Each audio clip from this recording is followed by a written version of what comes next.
ನಾರಾಯಣಾಯ ಪರಿಪೂರ್ಣಗುಣಾರ್ಣವಾಯ ವಿಶ್ವೋದಯ ಸ್ಥಿತಿಲಯೋನ್ನೇತಿಪ್ರದಾಯ ಜ್ಞಾನಪ್ರದಾಯ ವಿಬುಧಾಸುರಸೌಖ್ಯ ದುಃಖ ಸತ್ಕಾರಣಾಯ ವಿತತಾಯ ನಮೋ ನಮಸ್ತೆ.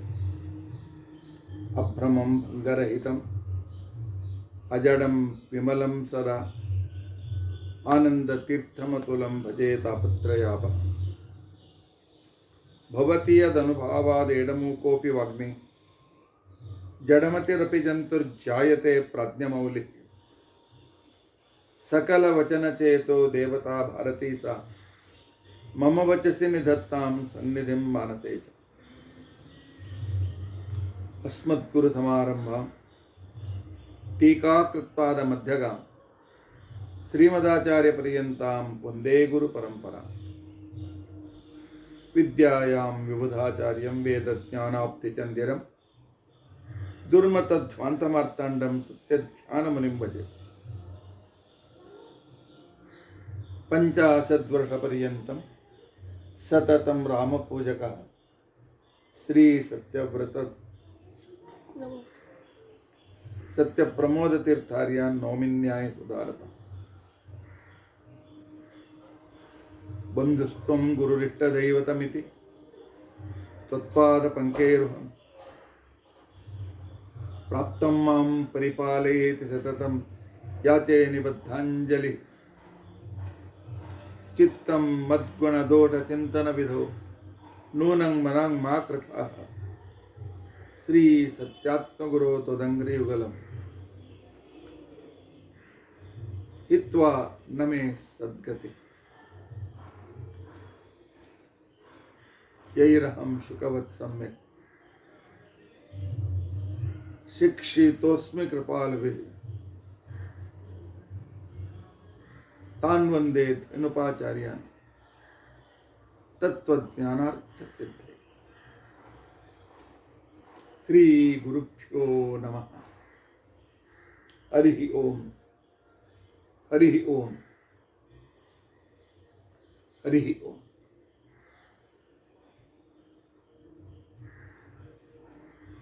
ಸ್ವಸ್ತಿಸ್ತು ಅಸೇಢ ತನ್ಮಂಗಲಾನಿ ಸಂತು.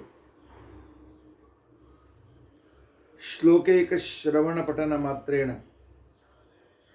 ವಕ್ತುಶ್ಚ ಶ್ರೋತॄಣಾಂ ನಿಖಿಲ ಕಲಿಕೃತ ಕಲ್ಮಷಾಪನೋದನ ಪಡುತ್ತಾರೆ. ಧರ್ಮಾದ್ಯಖಿಲ ಪುರುಷಾರ್ಥ ಸಾಧನೀಭೂತೆ. ಅದ್ಯ ರುದ್ರಾಧ್ಯಾಯ ನಮಕ ಚಮಕ ವಿವರಣಾರಂಭೇತತಿ ಕಿಂಚಿತ್ ಪುರುಕಥಾನುವಾದ. ಹರಿ ಓಂ ಹರಿ ಓಂ ಹರಿ ಓಂ. ಶ್ರೋತೃಗಳಲ್ಲಿ ನಾನು ಕ್ಷಮೆ ಕೇಳ್ತಾ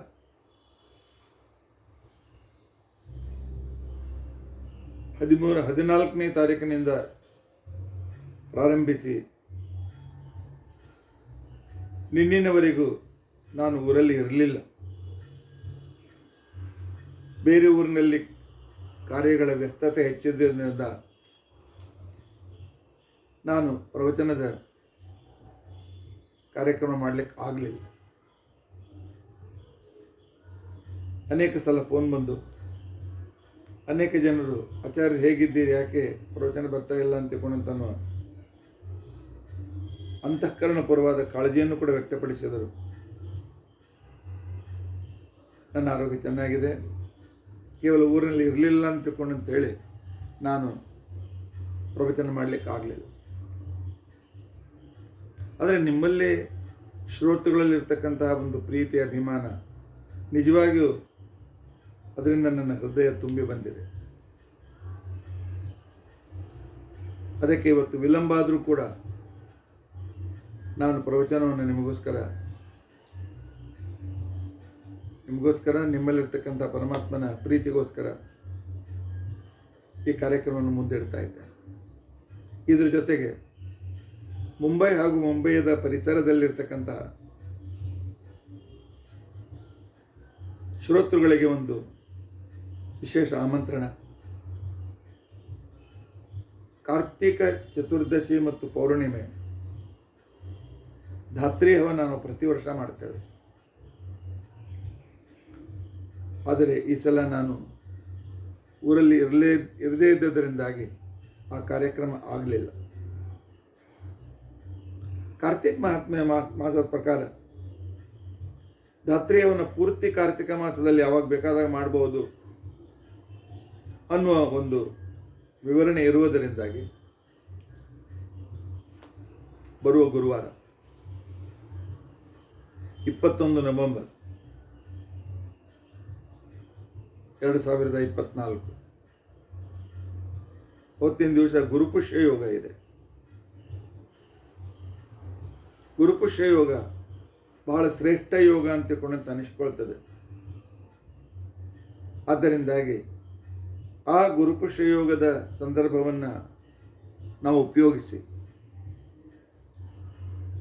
ಜನರಿಗೆ ಅವತ್ತಿನ ದಿವಸ ಪುಣ್ಯ ಪ್ರಾಪ್ತಿಯಾಗಲಿ ಅಂತ ತಿಳ್ಕೊಂಡಂತ ಹೇಳಿ ನಮ್ಮ ವಿದ್ಯಾಪೀಠದಲ್ಲಿ ಧಾತ್ರಿ ಹವನವನ್ನು ನಾವು ಮಾಡ್ತಾ ಇದ್ದೇವೆ. ಧಾತ್ರಿ ಹವನದ ವೈಶಿಷ್ಟ್ಯ ಮಹಿಮೆ ನಾಳಿನ ಪ್ರವಚನದಲ್ಲಿ ನಾನು ನಿಮಗೆ ತಿಳಿಸ್ತೇನೆ. ಧಾತ್ರಿ ಹವನದಲ್ಲಿ ಭಾಗವಹಿಸೋದ್ರಿಂದ ನಾವು ನಮ್ಮ ಎಲ್ಲ ಪಾಪಗಳನ್ನು ಕಳೆದುಕೊಳ್ಳಿಕ್ಕೂ ಅನುಕೂಲವಾಗ್ತದೆ. ಅಷ್ಟೇ ಅಲ್ಲ, ನಮ್ಮ ಪಿತೃಗಳು ಉದ್ಧತರಾಗುವುದಲ್ಲದೆ ನಮ್ಮ ಮಕ್ಕಳು ಮೊಮ್ಮಕ್ಕಳು ಕೂಡ ದೀರ್ಘಾಯುಷಿಗಳಾಗಿ ಒಳ್ಳೆ ಭಗವದ್ಭಕ್ತರಾಗ್ತಾರೆ. ಅದಕ್ಕೋಸ್ಕರ ಧಾತ್ರಿ ಹವನದಲ್ಲಿ ತಾವೆಲ್ಲರೂ ಭಾಗವಹಿಸಬೇಕು. ಬೆಳಗ್ಗೆ 9 ಗಂಟೆಗೆ ಪ್ರಾರಂಭ ಮಾಡ್ತೇವೆ. ಸುಮಾರು 12:30ವರೆಗೂ ಕಾರ್ಯಕ್ರಮ ನಡೀಬಹುದು. ಅದರಲ್ಲಿ ತಾವೆಲ್ಲರೂ ತಪ್ಪದೇ ಭಾಗವಹಿಸ್ಬೋದು. ದೂರದಲ್ಲಿರ್ತಕ್ಕಂಥವರು ಕೂಡ ಈ ಸೇವೆಯಲ್ಲಿ ಭಾಗವಹಿಸುವುದಕ್ಕೋಸ್ಕರ ಅವರಿಗೂ ಅವಕಾಶವಿದೆ. ಸಾಮೂಹಿಕವಾಗಿ ಈ ಧಾತ್ರಿ ಹವನದ ಪೂರ್ಣ ಯಾಜಮಾನ್ಯವನ್ನು ಮಾಡುವವರು ನಾವು, ಯಜಮಾನರು ನೀವು. ಸ್ವೀಕರಿಸ್ತಕ್ಕಂಥ ಗೃಹಸ್ಥರಿಗೆ ಅಥವಾ ಭಕ್ತರಿಗೆ ಅವರು 5,000 ರೂಪಾಯಿ ಕೊಟ್ಟು ಇದರ ಪೂರ್ತಿ ಯಾಜಮಾನ್ಯವನ್ನು ಸ್ವೀಕರಿಸಬಹುದು.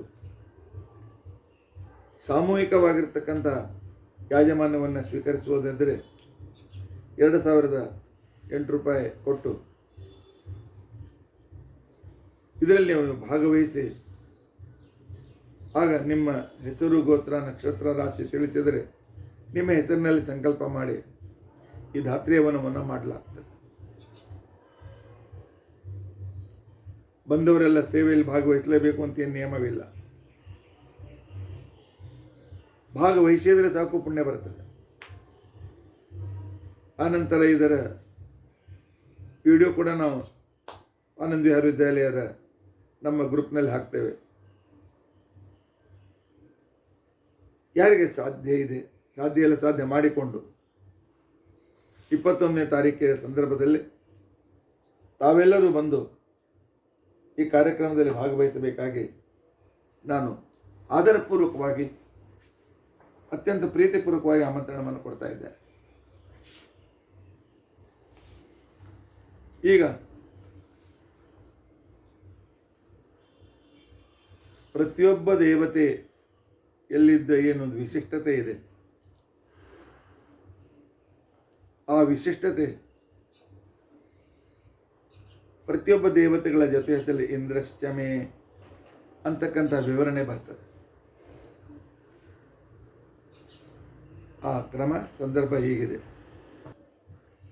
ಅಗ್ನಿಶ್ಚಮೆ ಇಂದ್ರಶ್ಚಮೆ, ಸೋಮಶ್ಚಮೆ ಇಂದ್ರಶ್ಚಮೆ, ಸವಿತಾಚಮೆ ಇಂದ್ರಶ್ಚಮೆ, ಸರಸ್ವತೀಚಮೆ ಇಂದ್ರಶ್ಚಮೆ, ಪೂಷಾಚಮೆ ಇಂದ್ರಶ್ಚಮೆ, ಬೃಹಸ್ಪತಿಶ್ಚಮೆ ಇಂದ್ರಶ್ಚಮೆ, ಮಿತ್ರಶ್ಚಮೆ ಇಂದ್ರಶ್ಚಮೆ,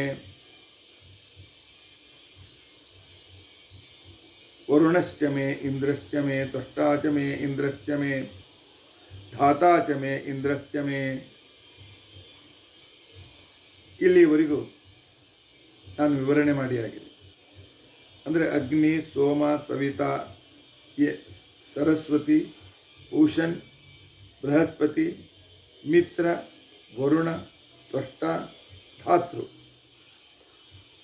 ಎಲ್ಲ ದೇವತೆಗಳ ವೈಶಿಷ್ಟ್ಯ ಏನು?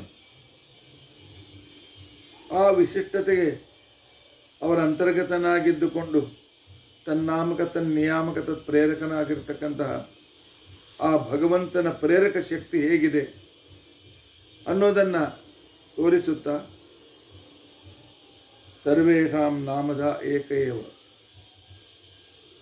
ವೇದದಲ್ಲಿ ಬಂದ ಎಲ್ಲ ಹೆಸರುಗಳು ಆ ಪರಮಾತ್ಮನನ್ನೇ ತಿಳಿಸುತ್ತವೆ. ವೇದಶ್ಚ ಸರ್ವೈಹಿ ಅಹಮೇವ ವೇದ್ಯ ಅಂತ ತಿಳ್ಕೊಂಡು ಅಂತೇಳಿ ಪರಮಾತ್ಮ ಭಗವದ್ಗೀತೆಯಲ್ಲಿ ಹೇಳಿದಂತೆ ಸಕಲ ಶಬ್ದಗಳು ಪರಮಾತ್ಮ ವಾಚಿ ಹೇಗೆ ಅಂತ ಅನ್ನೋದನ್ನು ಇಲ್ಲಿವರೆಗೆ ನಾನು ತೋರಿಸಿಕೊಟ್ಟಿದ್ದೇವೆ. ಈಗ ಬರ್ತಕ್ಕಂಥ ಮುಂದಿನ ವಿಶೇಷಣ ವಿಷ್ಣುಶ್ಚಮೆ ಇಂದ್ರಶ್ಚಮೆ. ನಾನು ವಿಷ್ಣುವಾಗಿ, ಹಾಗೆ ವಿಷ್ಣುವಿನಿಗೆ ಪ್ರೇರಕನಾಗಿ ಇಂದ್ರ ಅಂತ ಬೇರೆ ದೇವಕ ಇದ್ದಾನೆ ಅಲ್ಲ. ಪರಮಾತ್ಮನ ಐಶ್ವರ್ಯ ರೂಪವಾದ ಇಂದ್ರ ರೂಪವು, ವಿಷ್ಣುವಾಚಕವಾಗಿರತಕ್ಕಂಥ ರೂಪವು, ಇವೆರಡು ಶ್ಚಮೆ. ಭಗವಂತನಿಗೆ ವಿಷ್ಣು ಅಂತ ಯಾಕೆ ಹೆಸರು ಬಂತು? ನಾವೆಲ್ಲ ವಿಷ್ಣು ಭಕ್ತರಲ್ಲ, ನಾವು ವೈಷ್ಣವರು. ಆದರೆ ವಿಷ್ಣು ಶಬ್ದದ ಅರ್ಥ ಎಷ್ಟು ಜನರಿಗೆ ಗೊತ್ತಿದೆ? ಪ್ರವಚನ ಮಾಡ್ತಕ್ಕಂಥ ವಿದ್ವಾಂಸರು ತಿಳ್ಕೊಳ್ಳಿಕ್ಕೆ ಸಾಧ್ಯತೆ ಇದೆ. ಶಾಸ್ತ್ರಾಭ್ಯಾಸ ಮಾಡ್ತಕ್ಕಂಥವರು ಕೂಡ ತಿಳಿದುಕೊಂಡಿರಲಿಕ್ಕೆ ಸಾಧ್ಯತೆ ಇದೆ. ಆದರೆ ನಾವು ವೈಷ್ಣವರು ಅಂತ ತಿಳ್ಕೊಂಡು ಅಂತ ಹೇಳ್ತಕ್ಕಂಥವರು ವಿಷ್ಣು ಸರ್ವೋತ್ತಮ ಅನ್ನೋದನ್ನು ಯಾವಾಗಲೂ ಹೇಳ್ತಾರೆ. ವಿಷ್ಣು ಸರ್ವೋತ್ತಮ, ವಾಯುಜೀವೋತ್ತಮ, ಹರಿ ಸರ್ವೋತ್ತಮ, ವಾಯುಜೀವೋತ್ತಮ. ವೈಷ್ಣವರು ಅಂತ ಅನಿಸ್ಕೊಳ್ಳುವ ನಾವು ವಿಷ್ಣು ಶಬ್ದದಿಂದ ಪರಮಾತ್ಮ ನಮಗೇನು ಉಪಕಾರ ಮಾಡ್ತಾನೆ? ಪರಮಾತ್ಮ ನಮಗೆ ಯಾವ ಉಪಕಾರ ಮಾಡ್ತಾನೆ ಅಂತ ಅವನಿಗೆ ವಿಷ್ಣು ಅಂತ ಹೆಸರು ಬಂತು. ವಿಷ್ಣು ಶಬ್ದದ ವ್ಯಾಪ್ತಿ ಎಷ್ಟು, ವಿಶಿಷ್ಟತೆ ಅಂತ ತಿಳ್ಕೊಂಡಂತಂದರೆ, ವಿಷ್ಣು ಸಹಸ್ರನಾಮದಲ್ಲಿ ಮೊದಲನೇ ಹೆಸರು ವಿಶ್ವ ಅಂತ ತಿಳ್ಕೊಂಡು ಬಂದರೂ ಕೂಡ ವಿಶ್ವ ಅಂತಂದ್ರೆ ವಿಶ್ವ ಸಹಸ್ರನಾಮ ಅಂತ ಹೆಸರು ಮಾಡಬೇಕಾಗಿತ್ತು. ಆದರೆ ಹೆಸರು ಬಂದದ್ದು ವಿಷ್ಣು ಸಹಸ್ರನಾಮ ಅಂತ ತಿಳ್ಕೊಂಡಂತೆ. ಏನಪ್ಪ ವಿಷ್ಣು ಶಬ್ದದ ವೈಶಿಷ್ಟ್ಯ ಏನು? ಇವತ್ತು ಅದರ ಬಗ್ಗೆ ಚಿಂತನೆಯನ್ನು ಮಾಡೋಣ. ಇನ್ನೊಂದು ವಿಶೇಷ ಏನು ಅಂತ ತಿಳ್ಕೊಂಡಂತಂದರೆ, ವಿಷ್ಣು ಸಹಸ್ರನಾಮದಲ್ಲಿ ವಿಷ್ಣು ಶಬ್ದ 3 ಸಲ ಬರ್ತದೆ. ಆರಂಭದಲ್ಲಿ 2ನೇ ನಂಬರ್ ಹೆಸರು ವಿಶ್ವಂ ವಿಷ್ಣುರ್ವಷಟ್ಕಾರೋ ಭೂತ ಭವ್ಯ ಭವತ್ ಪ್ರಭು. 1000 ನಾಮದಲ್ಲಿ 2ನೇ ನಾಮ ವಿಷ್ಣುವಾಚಕ ಶಬ್ದ. ಇನ್ನು ಮುಂದೆ ವೃಷಾಹಿ ವೃಷಭೋ ವಿಷ್ಣು ವೃಷಪರ್ವ ವೃಷೋದರ 258ನೇ ಹೆಸರು ಕೂಡ ವಿಷ್ಣು. ಆನಂತರ ಮತ್ತೆ ಪುನಃ ಅನಿರ್ದೇಶೋ ಪುರ್ವಿಷ್ಣು ವೀರೋನಂತೋ ಧನಂಜಯ ಅನ್ನುವ ಶ್ಲೋಕದಲ್ಲಿ 657ನೇ ಹೆಸರು ಕೂಡ ವಿಷ್ಣು. ಈ ರೀತಿಯಾಗಿ 3 ಸಲ ವಿಷ್ಣು ಸಹಸ್ರನಾಮದಲ್ಲಿ ವಿಷ್ಣುವಿನ ಹೆಸರು ಬಂದದ್ದರಿಂದಾಗಿ ಏನಪ್ಪ ಆ ವಿಷ್ಣುವಿನ ವೈಶಿಷ್ಟ್ಯದ ಹೆಸರಿನ ವೈಶಿಷ್ಟ್ಯ ನಾವು ತಿಳ್ಕೊಳ್ಬೇಕಲ್ಲ. ನಿಮ್ಮೆಲ್ಲರಿಗೂ ಒಂದು ರಿಕ್ವೆಸ್ಟ್, 1 ನಿಮಿಷ ನಾನು ಕೊಡ್ತೇನೆ. ಪೇಪರ್ ಪೆನ್ ತೆಗೆದುಕೊಂಡು ಬನ್ನಿ. ನಾವು ವೈಷ್ಣವರು, ವಿಷ್ಣು ಪರಮಾತ್ಮನನ್ನ ಭಕ್ತರು. ಇದರರ್ಥ ವೈಷ್ಣವರಾಗದೇ ಇದ್ದವರು ಇದನ್ನು ಕೇಳಬಾರದು, ಬರ್ಕೊಳ್ಬಾರ್ದು ಅಂತ ಅರ್ಥ ಅಲ್ಲ. ಅವ್ರು ಯಾವುದೇ ರೀತಿಯಾಗಿರ್ತಕ್ಕಂಥ ಪಂಗಡದವರಿರಲಿ, ಶೈವರಿರಲಿ, ಸ್ಮಾರ್ತರಿರಲಿ, ಮತ್ತೇನಿರಲಿ, ಎಲ್ಲರಿಗೂ ವಿಷ್ಣು ಬೇಕೇ ಬೇಕು.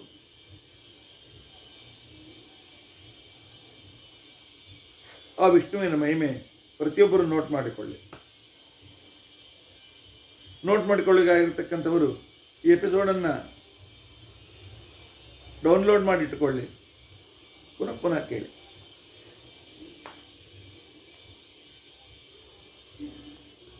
ಸರ್ವೋತ್ತಮನಾಗಬೇಕಾಗಿದ್ದರೆ ಬಲದಲ್ಲಿ ಸರ್ವಶ್ರೇಷ್ಠನಾಗಿರಬೇಕು ಪರಮಾತ್ಮ ಅಲ್ಲ. ಸರ್ವೋತ್ತಮನಾಗಬೇಕಾಗಿದ್ದರೆ ಎಲ್ಲರಿಗೂ ಉಪಕಾರ ಮಾಡಬೇಕು.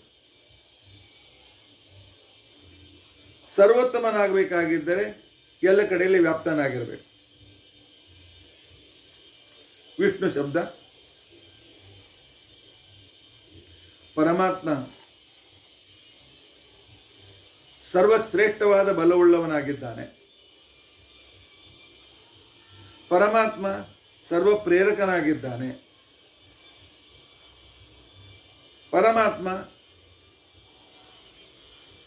ಸರ್ವತ್ರದಲ್ಲಿ ವ್ಯಾಪ್ತನಾಗಿದ್ದಾನೆ ಅಂತನ್ನುವ ಅರ್ಥದಿಂದ ಭಗವಂತನಿಗೆ ವಿಷ್ಣು ಅಂತ ತಿಳ್ಕೊಂಡಂತ ಹೆಸರು ಬಂತು. ಈ ವಿಷ್ಣು ಶಬ್ದದ ಅರ್ಥವನ್ನು ಐತರೇಯ ಉಪನಿಷತ್ತು 2ನೇ ಅಧ್ಯಾಯದ 8ನೇ ಬ್ರಾಹ್ಮಣದಲ್ಲಿ ಈ ವಿವರಣೆಯನ್ನು ತಿಳಿಸಿಕೊಡ್ತಾರೆ.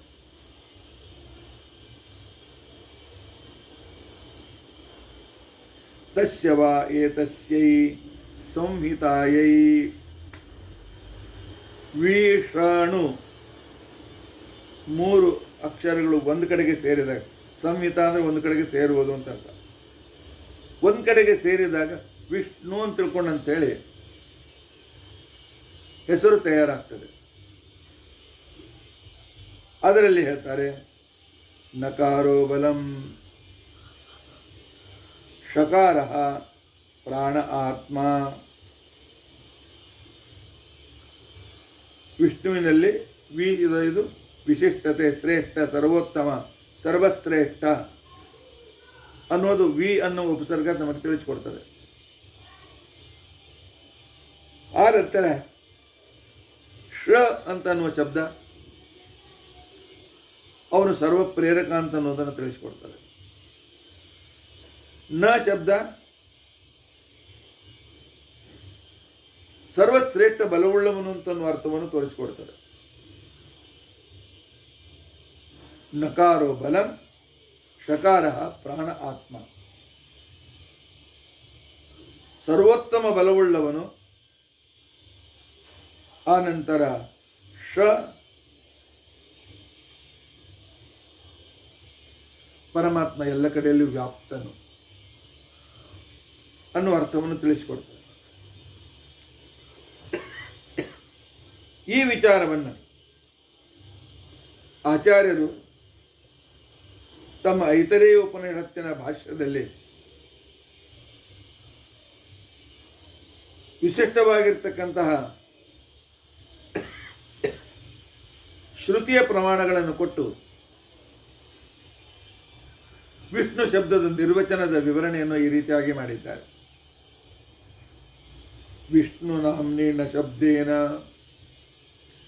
ವಿಷಣ ಉ 4 ಅಕ್ಷರಗಳು ಸೇರಿ ವಿಷ್ಣು ಶಬ್ದ ಆಗಿದೆ. ಅದರಲ್ಲಿರ್ತಕ್ಕಂಥ ಣ ಶಬ್ದ ಇದು ಭಗವಂತನ ಬಲವನ್ನು ಸೂಚನೆ ಮಾಡ್ತದೆ. ನ ಇತ್ಯಾಕ್ರಿಯಮಾಣತ್ವಾತ್, ನ ಅಂತಿಕೊಂಡಂತೇಳಿ ಕರೆದರೆ ಪರಮಾತ್ಮ ಮಹಾಬಲಿಷ್ಠ, ಸರ್ವಶ್ರೇಷ್ಠ ಬಲವುಳ್ಳವನು ಅಂತನ್ನೋದು ತಾನಾಗಿ ಅಭಿವ್ಯಕ್ತವಾಗ್ತದೆ. ವಿಷ್ಣು ನಾಮ್ನಿ ಷಕಾರೇಣ, ವಿಷ್ಣು ಶಬ್ದದಲ್ಲಿರ್ತಕ್ಕಂಥ ಶ ಅಕ್ಷರ ಮಹಾಲಕ್ಷ್ಮಿಯಿಂದ ಹಿಡಿದುಕೊಂಡು ಸಕಲ ಜೀವರಾಶಿಗಳನ್ನು, ಚರಾಚರ ಜಗತ್ತನ್ನು ಪ್ರಣೇತೃತ್ವಾತ್ ಅಖಿಲಸ್ಯೈವ ವಿಷ್ಣುರುಕ್ತಾತ್ಮತಾ ತಥಾ. ರಮಾ ಬ್ರಹ್ಮ ಮೊದಲಾದ ಜೀವೋತ್ತಮರು ಬ್ರಹ್ಮದೇವರು. ಮಹಾಲಕ್ಷ್ಮಿ ಈಶಕೋಟಿಯಲ್ಲಿ ಬಂದು ಅವಳು ಸರ್ವಶ್ರೇಷ್ಠ ಪುರುಷಳು ಅಂತ ಕುಣಂತ ಅನಿಸ್ಕೊಳ್ತಾಳೆ. ದ್ವಾವಿಮೋ ಪುರುಷರೋಕೆ ಕ್ಷರಶ್ಚ ಅಕ್ಷರೇವಚ. ವಿಶಿಷ್ಟ ಸಂದರ್ಭದಲ್ಲಿ ದೇಹವನ್ನು ಕಳೆದುಕೊಳ್ಳುವರೆಲ್ಲರೂ ಕ್ಷರ ಪುರುಷರು ಅಂತ ಅನಿಸ್ಕೊಳ್ತಾರೆ. ಎಂದಿಗೂ ದೇಹನಾಶ ಇಲ್ಲದೆ ಇರತಕ್ಕಂಥ ಮಹಾಲಕ್ಷ್ಮೀ ದೇವಿ ಅಕ್ಷರ ಪುರುಷಳು ಅಂತ ಅನಿಸ್ಕೊಳ್ತಾಳೆ. ಅಕ್ಷರ ಪುರುಷಳು ಎಷ್ಟು ಸಾಮರ್ಥ್ಯವುಳ್ಳವಳಾಗಿದ್ದಾಳೆ ಗೊತ್ತೇ. ಈ ಅಕ್ಷರ ಪುರುಷ ಅಂತಕೊಂಡು ಹಚ್ಕೊಂಡಿರ್ತಕ್ಕಂಥ ಮಹಾಲಕ್ಷ್ಮಿಯ ಆ ಒಂದು ವಿಶಿಷ್ಟತೆ ಎಷ್ಟಿದೆ ಅಂತ ತಿಳ್ಕೊಂಡಂತಂದರೆ, ಅವಳು ತನ್ನ ಕೇವಲ ಭ್ರುಕುಟಿ ಕಟಾಕ್ಷದಿಂದ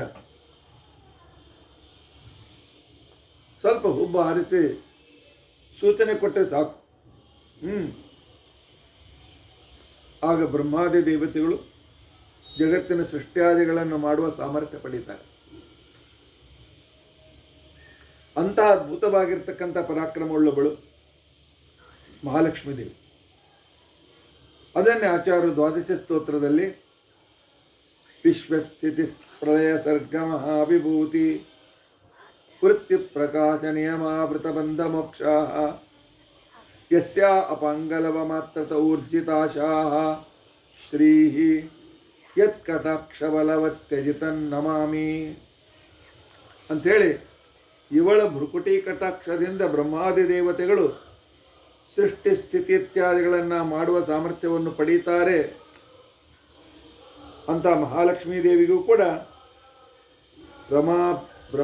ಬ್ರಹ್ಮದೇವರು ಜಗತ್ತಿನ ಸೃಷ್ಟಿ ಮಾಡ್ತಕ್ಕಂಥವರು, ವಾಯುದೇವರು ಸಕಲರಿಗೂ ಪ್ರೇರಕರು, ಸಕಲರಿಗೂ ಪ್ರಾಣದಾತೃಗಳು, ಇಂಥವರು ಕೂಡ ಯಾವ ವ್ಯಕ್ತಿಯಿಂದ ಪ್ರೇರಿತರಾಗಿ ತಮ್ಮ ಈ ಜಗತ್ತು ಉಪಕಾರ ಕಾರ್ಯವನ್ನು ಮಾಡ್ತಾರೆ ಅಂತ ಪರಮಾತ್ಮನಿಗೆ ಅಂತ ತಿಳ್ಕೊಳ್ಳುತ್ತಾಳೆ.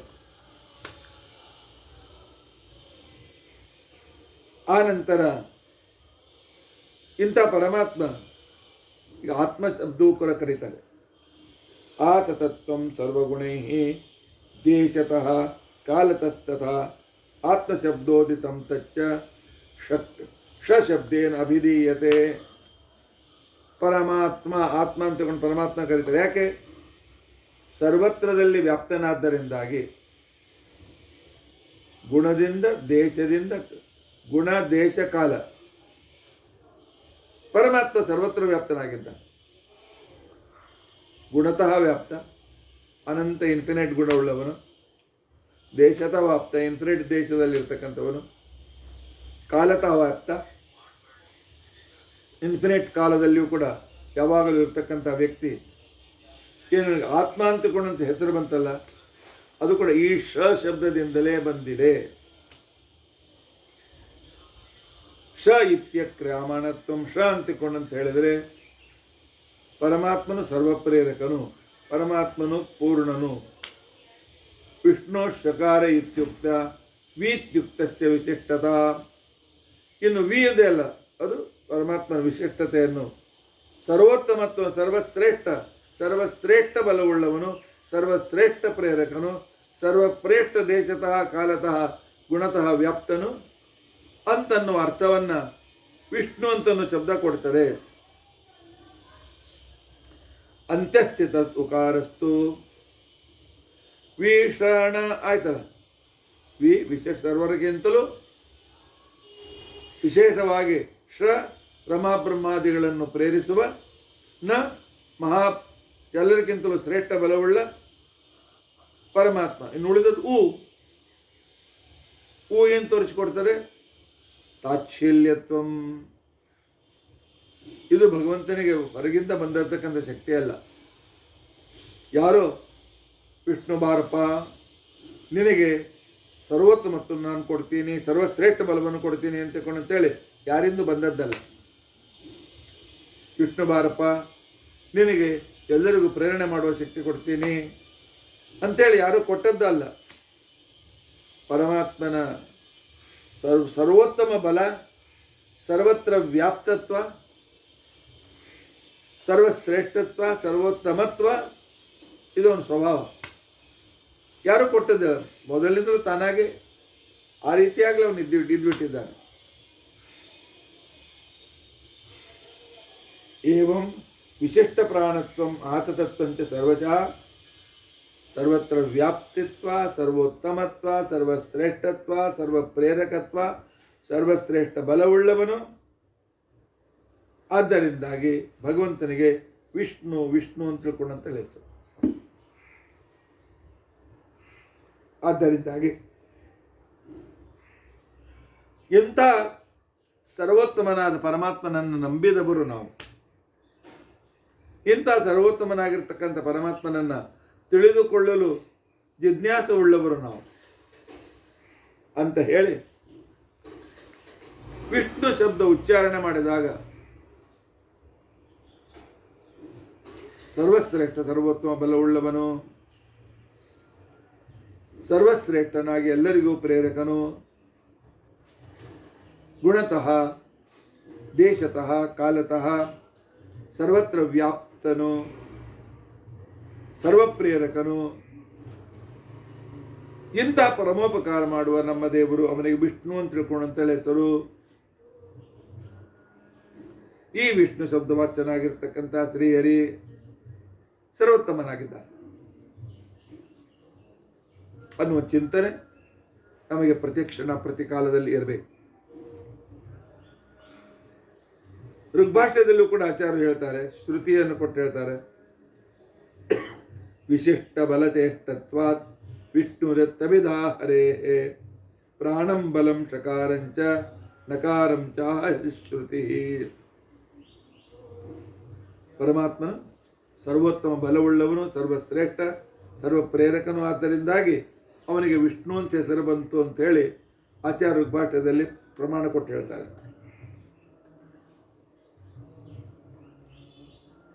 ಅನುವ್ಯಾಖ್ಯಾನದಲ್ಲಿ ಈ ರೀತಿಯಾಗಿ ಆಚಾರ್ಯರು ತಿಳಿಸ್ತಾರೆ, ವಿಷ್ಣುರ್ ನಾಮಾರ್ಥರೂಪತ್ವಂ ಸಂಹಿತಾದೇ ರಥಾ ಬ್ರವೀತ ನಕಾರಂಚ ಸಕಾರಂಚ ಬಲಂಚೆಷ್ಟಾತ್ಮಕಮು ವದನ್. ಅನುವ್ಯಾಖ್ಯಾನದಲ್ಲಿ ಮೊದಲೇ ಅಧ್ಯಾಯ 4ನೇ ಪಾದದ 28ನೇ ಶ್ಲೋಕದಲ್ಲಿ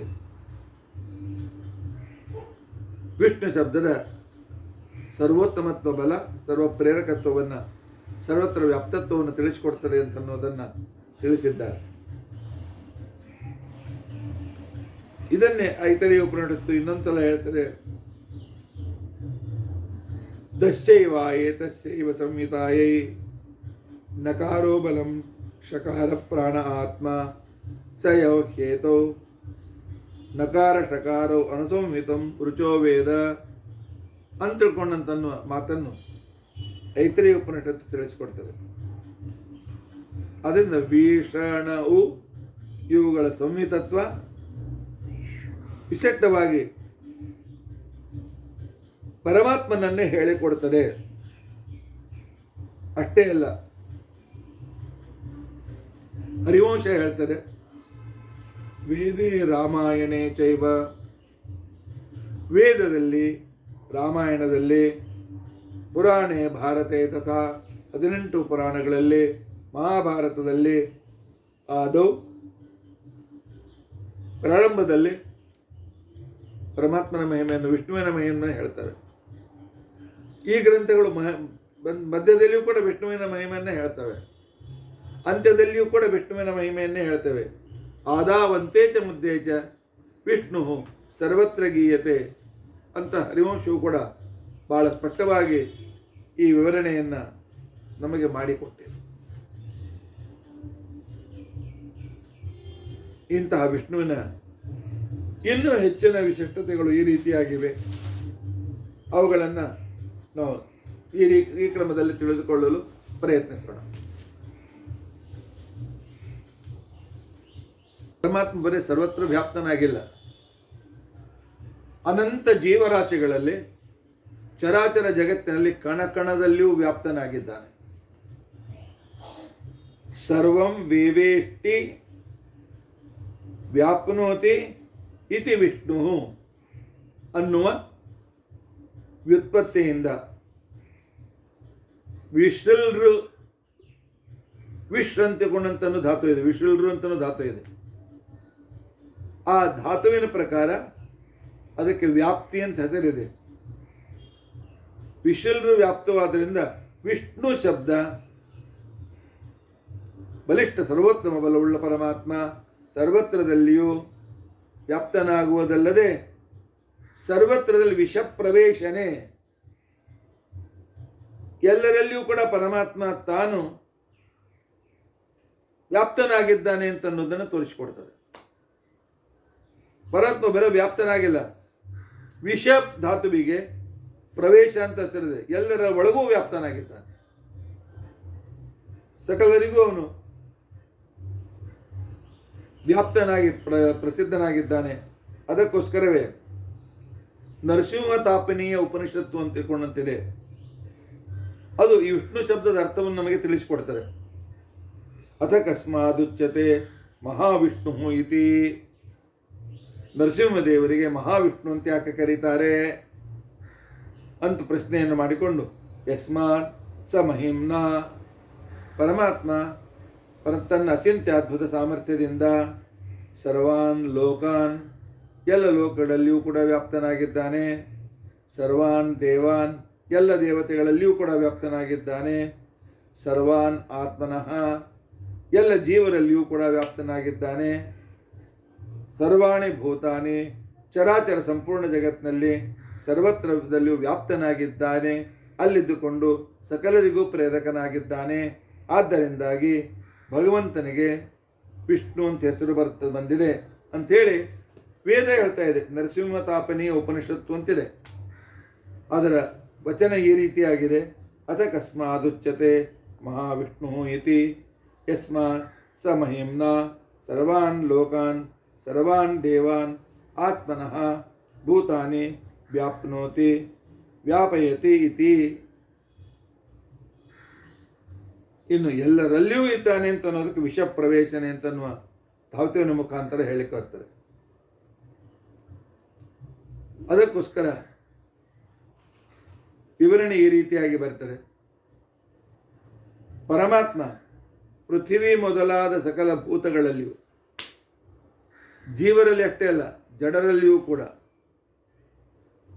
ಅವುಗಳ ಅಭಿಮಾನಿಗಳಾದ ದೇವತೆಗಳಿಗೂ ಪ್ರೇರಕನಾಗಿದ್ದಾನೆ.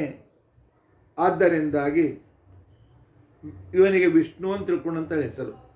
ಇದು 6ನೇ ಹೆಸರು ನಿಮಗೆ ಹೇಳ್ತಾ ಇದ್ದೇನೆ, 6ನೇ ಅರ್ಥ ಹೇಳ್ತಾ ಇದ್ದೇನೆ. ಪೃಥಿವ್ಯಾದಿ ಭೂತಾನಿ ತದಭಿಮಾನಿನಃ, ಅದು ಅಭಿಮಾನಿ ದೇವತೆಗಳನ್ನು ಕೂಡ, ಇತರ ಪ್ರಜ್ಞಾಂಶ್ಚ, ಜಗತ್ತಿನಲ್ಲಿ ಮತ್ತೇನಿವೆ ಎಲ್ಲರಲ್ಲಿಯೂ ಕೂಡ, ವಿಯಂತಿ ಗಚ್ಚಂತಿ ಅನೇನ ಇತಿ, ಜಗತ್ತಿನಲ್ಲಿ ಎಲ್ಲೂ ಕೂಡ ಇವನಿಂದಲೇ ಪ್ರೇರಿತರಾಗಿ ತಮ್ಮ ಕಾರ್ಯಗಳನ್ನು ಮಾಡ್ತಾ ಇದ್ದಾರೆ. ಚೇತನರು ಇವನಿಂದ ಪ್ರೇರಿತರಾಗಿ ಕ್ರಿಯೆ ಮಾಡ್ತಾರೆ. ಅಚೇತನದಲ್ಲಿ ಆಗ್ತಕ್ಕಂಥ ಏನು ರಿಯಾಕ್ಷನ್ ಇದೆ, ವಿಕೃತಿ ಇದೆ, ಬೆಳವಣಿಗೆ, ಹ್ರಾಸ ಇತ್ಯಾದಿಗಳಿವೆ, ಅವೆಲ್ಲೂ ಕೂಡ ಪರಮಾತ್ಮನಿಂದಲೇ ಇವೆ.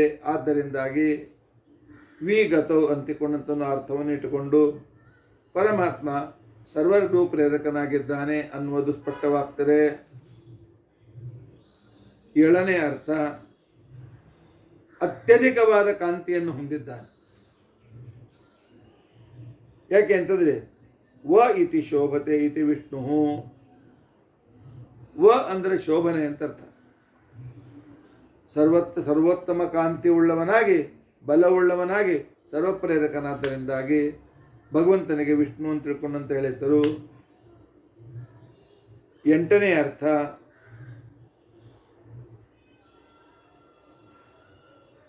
ನಾಶ ಹೊಂದುವ ಪದಾರ್ಥಗಳಿಗೆ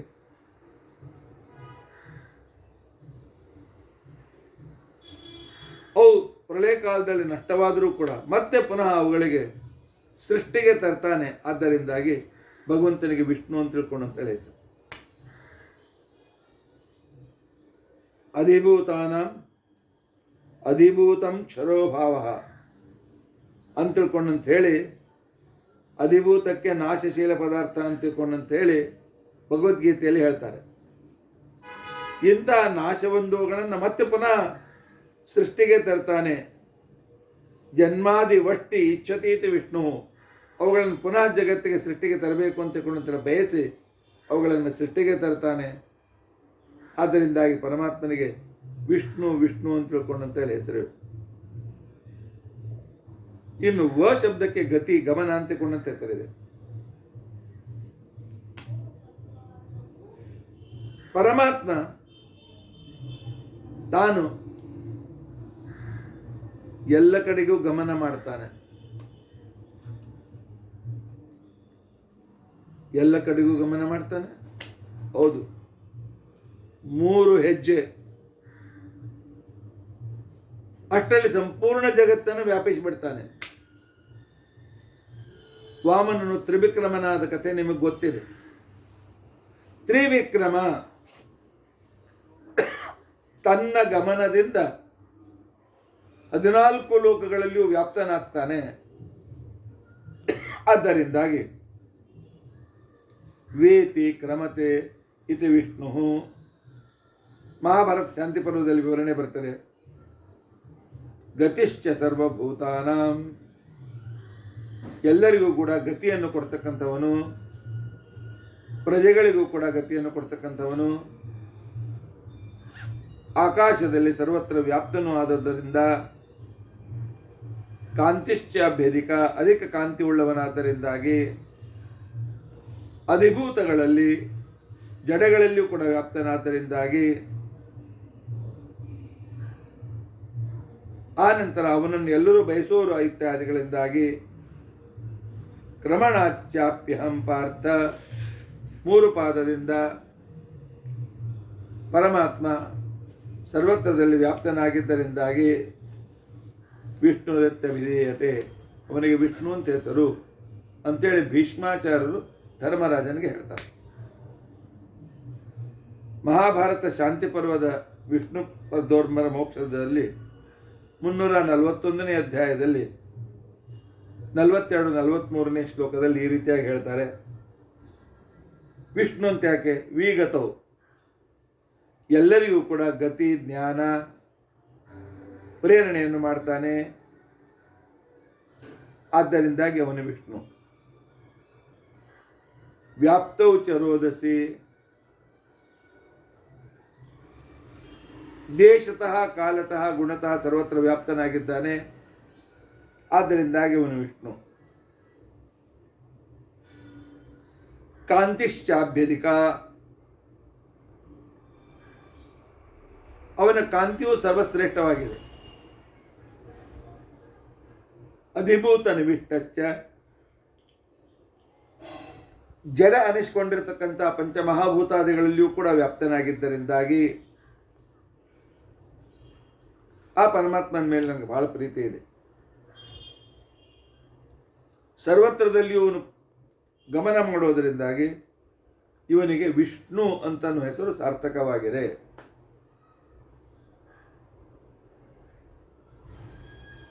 ನೋಡಿ, ನಮಗೆ ಜ್ಞಾನ ಬೇಕಾಗಿದ್ದರೂ ವಿಷ್ಣು ಬೇಕಲ್ಲ. ಆ ನಂತರ ನಾವು ಏನಾದರೂ ಕೈ ಎತ್ತಬೇಕಾದ್ರೂ ವಿಷ್ಣು ಬೇಕು. ಶ್ವಾಸೋಚ್ಛ್ವಾಸ ಮಾಡಬೇಕಾಗಿದ್ದರೂ ವಿಷ್ಣು ಬೇಕು. ಚಲನವಲನೆ ಮಾಡಬೇಕಾಗಿದ್ದರೆ ವಿಷ್ಣು ಬೇಕು.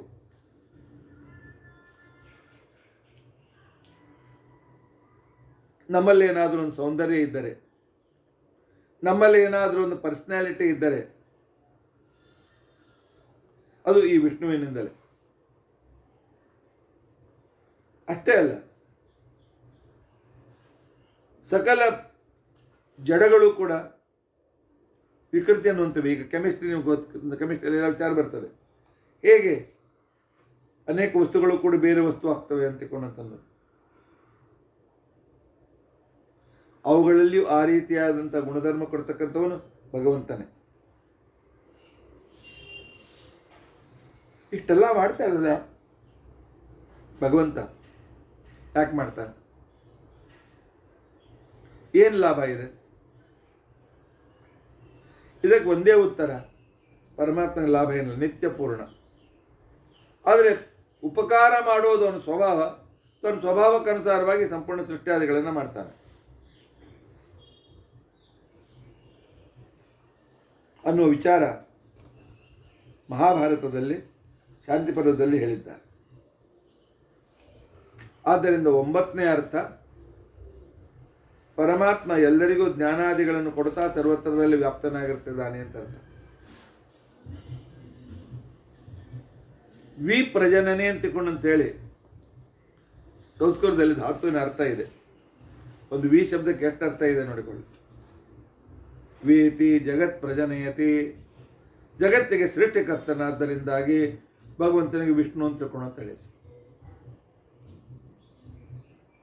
ಅಥ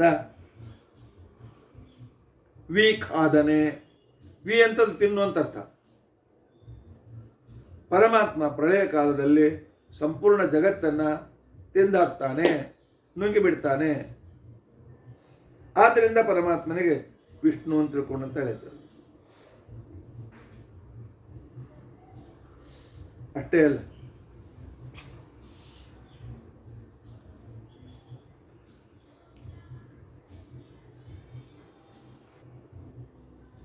ಹೆಸರಿನಲ್ಲಿ ನು ಇದೆಯಲ್ಲ, ಸಂಸ್ಕೃತದಲ್ಲಿ ನುದವ್ಯಯೇ ಅಂತ ಅನ್ನೋ ಧಾತು ಇದೆ.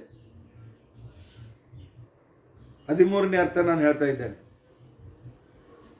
ನುದವ್ಯಯೇ, ಪರಮಾತ್ಮ ನಾಶಪಡಿಸ್ತಾನೆ. ಹೇಗೆ ಅಂತಂದ್ರೆ, ಕಾಲಿಯ ನಾಗಸ್ಯ ವಿಷಂ ನುದತಿ, ಕಾಲಿಯ ನಾಗನ ಮೇಲೆ ತಾಂಡವ ನೃತ್ಯವನ್ನು ಮಾಡಿ ಅವನು ಎಲ್ಲ ವಿಷ ಕಾರುವಂತೆ ಮಾಡ್ತಾನೆ. ಆದ್ದರಿಂದಾಗಿ ಪರಮಾತ್ಮನಿಗೆ ವಿಷ್ಣು ಅಂತ ತಿಳ್ಕೊಂಡು ಅಂತ ಹೆಸರು. ಅಥವಾ ನು ಶಬ್ದಕ್ಕೆ ದಾನ ಅಂತ ಅರ್ಥ.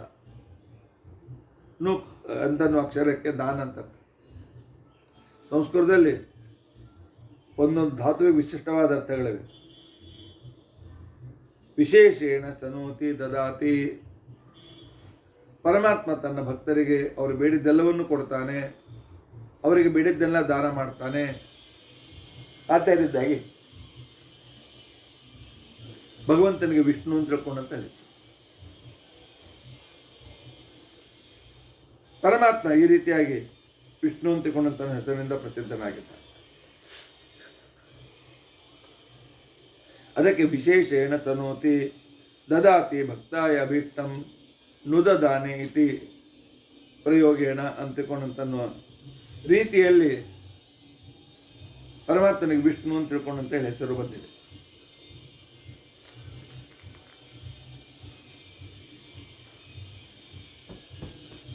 ವಿಷ್ಣು ಪ್ರಸವನೆ ಅಂತ ತಿಳ್ಕೊಂಡಂತನ್ನುವ ವಿಷ್ಣು ಧಾತುವಿಗೆ ಹುಟ್ಟಿಸುವುದು ಅಂತ ಅರ್ಥ.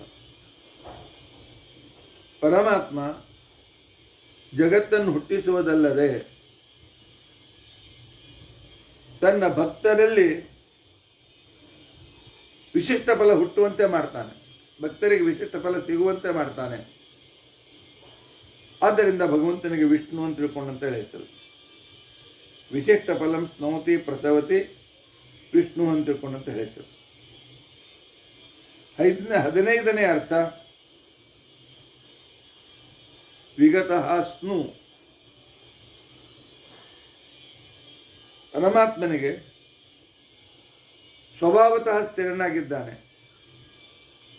ಸ್ನು ಅಂತಂದ್ರೆ ಚಾಂಚಲ್ಯ ಅಂತ ಅರ್ಥ. ಚಂಚಲತೆ ಇಲ್ಲದೆ ಇದ್ದವನು ಸ್ವಭಾವತಃ ಸ್ಥಿರನಾಗಿದ್ದಾನೆ. ಆದ್ದರಿಂದಾಗಿ ಭಗವಂತನಿಗೆ ವಿಷ್ಣು ಅಂತ ತಿಳ್ಕೊಂಡಂತ ಹೇಳಿ ಹೆಸರು. 16ನೇ ಅರ್ಥ ವಿಶತಿ ಕಲ್ಯಾಣಗುಣ ಅಸ್ಮನ್ಯತಿ ವಿಷಪ್ರವೇಶನೆ ಅಂತನೋ ಧಾತು ಇದೆ.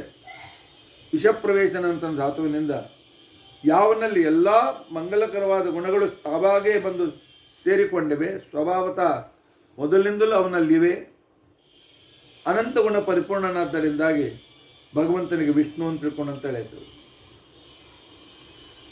ಆದ್ದರಿಂದ ಮಹಾಭಾರತ ಉದ್ಯೋಗ ಪರ್ವ ಹೇಳ್ತಾರೆ, ಬೃಹತ್ವಾತ್ ವಿಷ್ಣುರುಚ್ಯತೆ, ಅನಂತ ಗುಣ ಪರಿಪೂರ್ಣನಾದ್ದರಿಂದಾಗಿ ಭಗವಂತನಿಗೆ ವಿಷ್ಣು ವಿಷ್ಣು ಅಂತ ತಿಳ್ಕೊಂಡಂತೇಳಿ ಹೆಸರು ಅನ್ನೋ ವಿಚಾರವನ್ನು ಮಾಡ್ತದೆ. ಅಥವಾ ವೃಷ ಅಂತಂದರೆ ಧರ್ಮ ಅಂತ ಅರ್ಥ, ಪರ್ವ ಅಂತಿಕೊಂಡಂತಂದರೆ ಪೂರ್ಣ ಅಂತ ಅರ್ಥ. ಧರ್ಮಂ ಪೂರಯತೀತಿ ವಿಷ್ಣು, ಪರಮಾತ್ಮ ನಮ್ಮನ್ನು ಧಾರ್ಮಿಕರನ್ನಾಗಿ ಮಾಡ್ತಾನೆ, ನಮಗೆ 12 ವಿಶ್ವಾಸವನ್ನು ತಂದು ಕೊಡ್ತಾನೆ, ತನ್ನ ಮಹಿಮೆ ತೋರಿಸಿ ನಾವಿಷ್ಟೆಲ್ಲ ನಿನಗೆ ಉಪಕಾರ ಮಾಡ್ತೇನೆ, ಆದ್ದರಿಂದ ನನ್ನ ಭಕ್ತರಾಗಿರಿ ಅಂತ ಹೇಳಿ ನಮ್ಮನ್ನು ತನ್ನ ಕಡೆಗೆ ಎಳೆದುಕೊಂಡು ಪರಮಾತ್ಮ ನಮ್ಮ ಮೇಲೆ ವಿಶೇಷ ಅನುಗ್ರಹ ಮಾಡ್ತಾನೆ. ಆದ್ದರಿಂದಾಗಿ ಪರಮಾತ್ಮನಿಗೆ ವಿಷ್ಣು ವಿಷ್ಣು ಅಂತ ತಿಳ್ಕೊಂಡಂತೇಳಿ ಹೆಸರು. 16ನೇ ಅರ್ಥ ಈ ರೀತಿಯಾಗಿದೆ.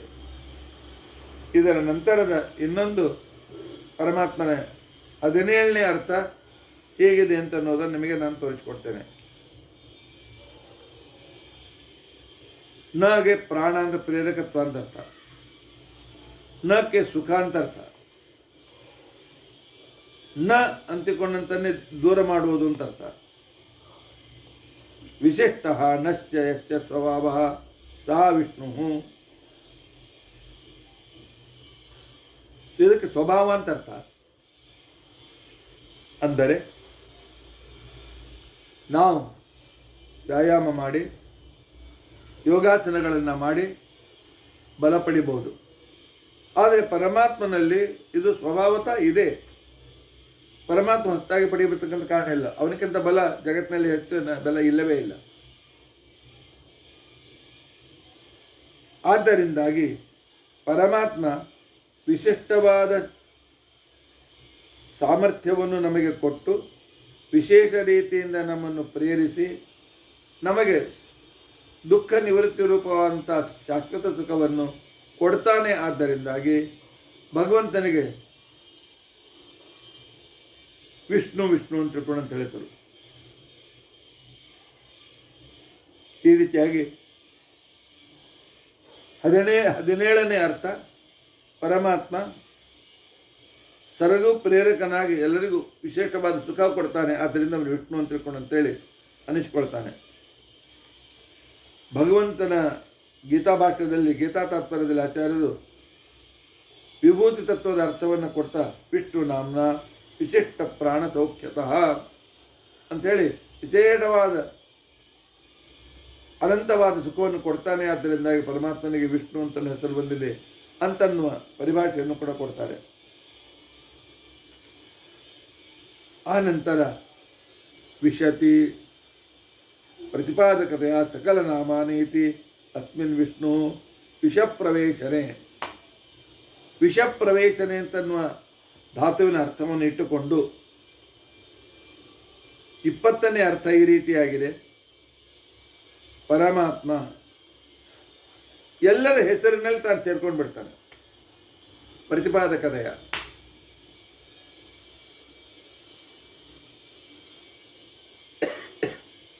ಶ್ರೀನಿವಾಸ ಅಂತಂದರೆ ಅವನೇ, ಪ್ರಹ್ಲಾದ ಅಂತಂದ್ರು ಅವನೇ, ಮಾಧವ ಅಂತಂದ್ರು ಅವನೇ, ಜಗತ್ತಿನಲ್ಲಿ ಎಷ್ಟು ಹೆಸರಿದೆ ಅವನೇ.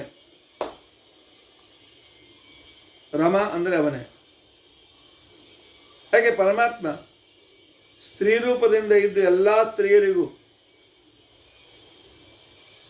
ಕಾಂತಿ, ಬಲ, ಸಾಮರ್ಥ್ಯ, ಸೌಂದರ್ಯ ಕೊಡ್ತಾನೆ. ಆದ್ದರಿಂದಾಗಿ ಪರಮಾತ್ಮನ ಹೆಣ್ಣು ಶಬ್ದವಾಚ್ಯನಿಂದಲೂ ಅವನೇ ವಾಚ್ಯನಾಗಿದ್ದಾನೆ. ರಮ ಅಂದರು ಅವನೇ, ಲಕ್ಷ್ಮಿ ಅಂತಂದ್ರು ಅವನೇ, ಕಮಲಾಲಯ ಅಂತಂದ್ರು ಅವನೇ, ಆನಂತರ ನಿರ್ಮಲ ಅಂತಂದ್ರು ಅವನೇ, ಗಂಗಾ ಅಂತಂದ್ರು ಅವನೇ, ಯಮುನಾ ಅಂತಂದ್ರು ಅವನೇ, ಆನಂತರ ರಮ ಅಂತರು ಅವನೇ. ಜಗತ್ತಿನಲ್ಲಿ ಎಷ್ಟು ಆ ಹೆಸರುಗಳಲ್ಲಿ ಆ ಹೆಸರುಗಳಿಗೆ ವಾಚ್ಯನಾಗಿ ಪ್ರೇರಕನಾಗಿ ಆ ಹೆಸರಿನಿಂದ ಅವರು ಸಂಬುದ್ಧರಾಗಲಿ ಅಂತಿಕೊಂಡಂತನ್ನುವ ರೀತಿಯಿಂದ ಪರಮಾತ್ಮನಿಗೆ ವಿಷ್ಣು ವಿಷ್ಣು ಅಂತ ತಿಳ್ಕೊಂಡಂತ ಹೆಸರು.